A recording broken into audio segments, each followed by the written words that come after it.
Oh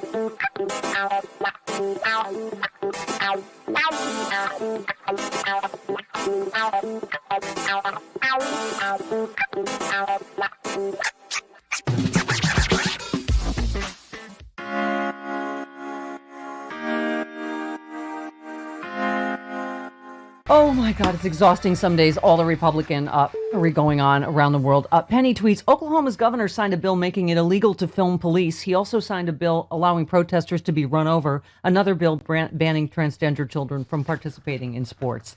Which is why we are so excited when we have rock stars on our side who we got an opportunity to meet a while back. But listen to Representative Mondaire Jones of the great state of New York yesterday on the House floor on D.C. statehood. Had enough of my colleagues' racist insinuations that somehow the people of Washington, D.C. are incapable or even unworthy of our democracy. One Senate Republican said that D.C. wouldn't be a, quote, well-rounded working class state. I had no idea there were so many syllables in the word white. One of my House Republican colleagues said that D.C. shouldn't be a state because the district doesn't have a landfill. My goodness, with all the racist trash my colleagues have brought to this debate, I can see why they're worried about having a place to put it.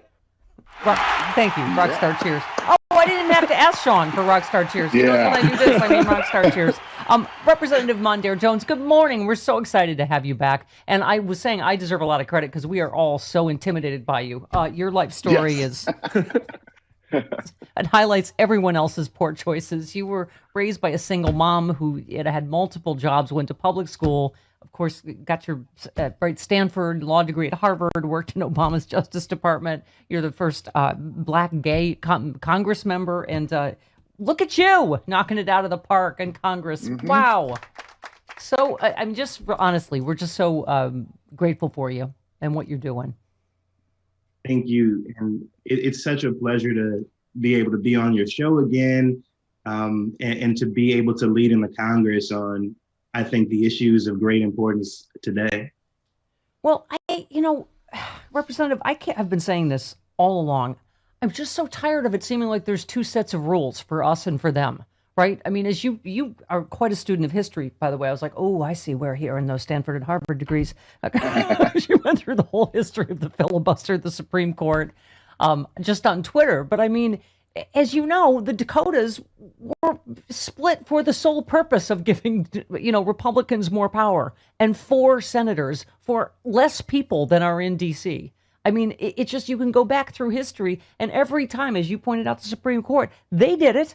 They expanded the Supreme Court when it fit their purposes. And Mitch McConnell would do the same thing again if, God forbid, things change hands in 2022, right?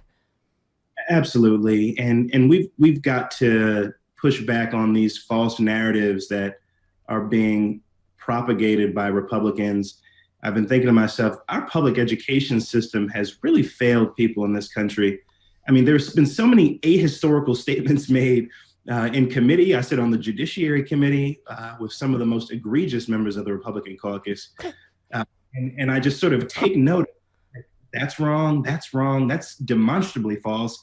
Jim Jordan talking about how things are unconstitutional. I mean, our Article 3 provides Congress the ability to change the size of the Supreme Court. And in fact, the Congress has done that 7 times in our nation's history, including to defeat white supremacy. When I think back to what happened in 1866 with Andrew Johnson after Lincoln had been assassinated, becoming president, and he was against Reconstruction. Yeah. And so Congress, rather than allow Andrew Johnson to appoint a white supremacist to the Supreme Court, decided to shrink the size of the Supreme Court.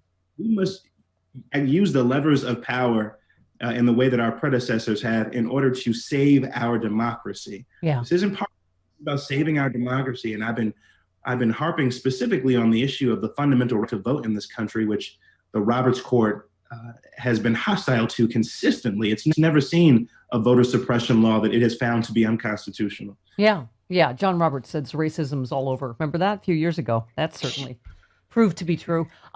I see right away you can tell that you're much more educated and classy than we are because we use a different word for those members other than egregious for your colleagues. Yeah. Jim Jordan. Okay. Yeah, but you said, all of these issues in some ways, are interconnected. You've written two pieces about DC statehood.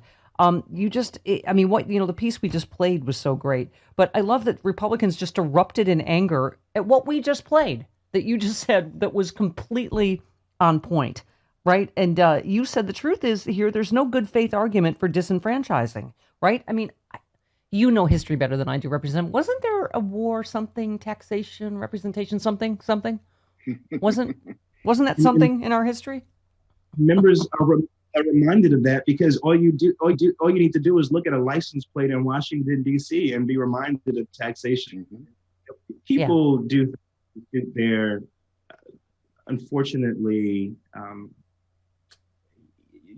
terribly motivated agenda, and that is an agenda of white supremacy in the modern era, where the Republican Party cannot compete on the merits of its policy ideas, so is seeking to disenfranchise large swaths of the American electorate, and we know that those people are Black, brown, working class, and young people, and so we have to stand up in the way that they have done for nefarious purposes. Unfortunately, to your point, you know that if the roles were reversed, Mitch McConnell would be doing precisely the same thing. Fortunately, within his caucus, there would be not nearly as much pushback as I've gotten from some people within the caucus. I will say we've gotten a lot of co-sponsors already, people who have reached out to me to say, I'm in on expanding the court by adding 4 seats under the Judiciary Act of 2021. That lady, I don't know which one of your egregious colleagues that was, but that was, hilarious that Liz Cheney's standing right behind her with less people than she represents that are in D.C. Yeah. She's like, well, there's just, of people. It's insane. You said these desperate objections are about fear that in D.C. their white supremacist politics will no longer play, fear that soon enough white supremacist politics won't work anywhere in America, fear that if they don't regard democracy, they will not win. Just the one state I picked, Representative, that, don't like protests? We'll make it okay to kill someone with your car if they're protesting. I see, Derek Chauvin, we finally got justice in one case. We'll make it illegal for people to film the police. They didn't vote for us. Let's find a way to make sure that Black people can't vote. In some ways it's surprising that we're here in 20, what year is it? 2021. Isn't it 20? Yes. Yeah. Isn't it? It's, it really is 3 steps forward, 2 steps back some days, isn't it? There is a desperation, a palpable sense of desperation that I think we're beginning to see from Republicans in Congress and in right-wing media like Tucker Carlson, who has now explicitly endorsed white replacement theory. There is this feeling that the diversification of America is speeding up, and the shrinking minority that had outsized control of our government is losing power at a rate that it has been unprecedented. And so now you see situations where, most of my Republican colleagues on the House floor are not even defending against the claims that they are seeking to disenfranchise certain groups of people, even pivot to things like, well, some votes are more valuable than other votes, which is extraordinary. Even Tucker Carlson has turned into a Batman villain. Have you heard? Do we still have his maniacal laugh? I hate to haunt your dreams like this, but or just, is it me or are they just, you're right, they're more just outwardly awful and they just think it's okay to be that outwardly racist. Josh Hawley thinks it's okay to vote against the COVID anti-Asian hate crimes bill. They don't even bother with a reason, right? It's just, I just literally some mornings I think, do they just want to be on the side of everything awful?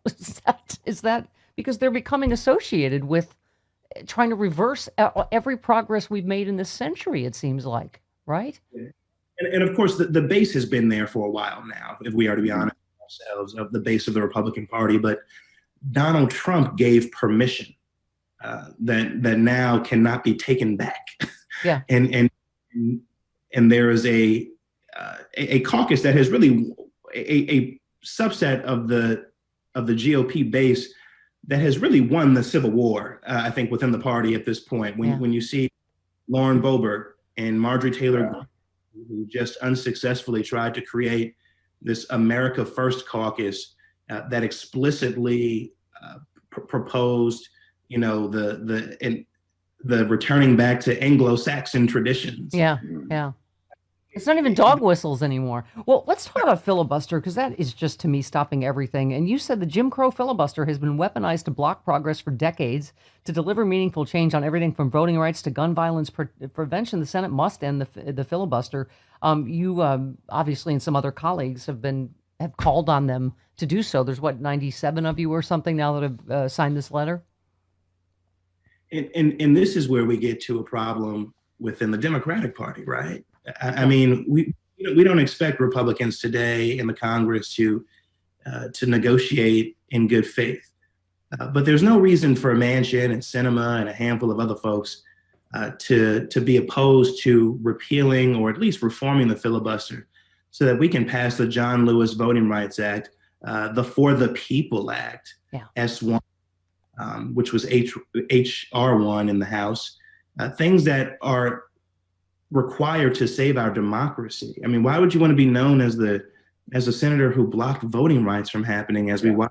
Well, they're part of a handful of Democrats that aren't even on record of where they stand on DC statehood.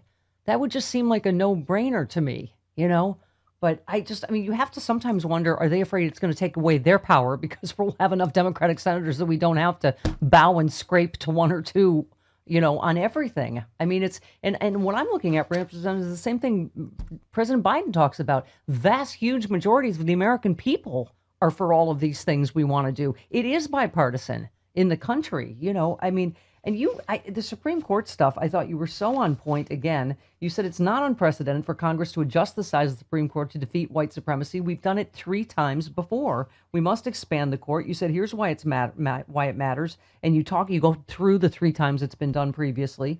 Today's far-right majority has been reviving Jim Crow. We must learn from history, do what it takes to stop them. And further, you said our democracy is under assault. As you said earlier, the Supreme Court has dealt the sharpest blows. So you and obviously Nadler, Markey, you have the Judiciary Act of 2021. You are everywhere on every issue. Your name's on every act and it good for you, because it just feels like there's so much to do, right? But you don't seem intimidated by it. Not at all. This is the fight of our lives. And if we don't have a democracy, then we have nothing. We can't have climate legislation that will save us from catastrophe that is imminent. We can't have racial justice in policing. We can't have healthcare for all in the midst of a global pandemic. And so we must secure the right to vote in this country. And when I think back to what the Roberts Court did in 2013, when it struck down the heart of the Voting Rights Act, which has then led now to SB 202, that law in Georgia and what's being attempted in 43 states. Yeah.